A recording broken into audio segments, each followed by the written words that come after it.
Okay, another quick video, but I am mid spark plug job and I can now understand why you want to replace those cowls.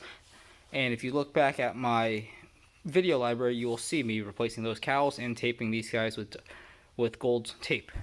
So what happens is that the turbo engine really stresses these plastics, and these get brittle and break, and they break right along this seam. So gold tape kind of reflects the heat back into the engine bay, hopefully stresses the plastic a little bit less. So what happens is when it breaks, your water kind of soaks the engine itself.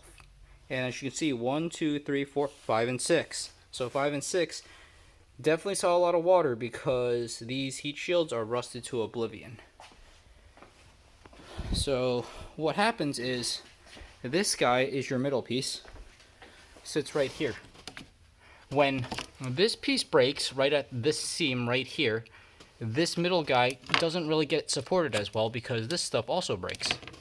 And when that happens, you're no longer scooping up the water and letting it drain out the sides, it is dripping directly on top of your 5 and 6. So, you can see it kind of just channels it right that way. So, when that happens, you get a whole lot of ugliness on your coils, even though they still work, they're still waterproof and everything like that. But a whole lot of ugliness. Let's give you a look closer to these cylinders. Again, never had a misfire or anything like that, but just doesn't look pretty. So there's your PSA on changing those cowl, or I forget what you even call them, but follow the link in the description. I'm plugging in my other video because you kind of want to pay attention to this. Alright, bye.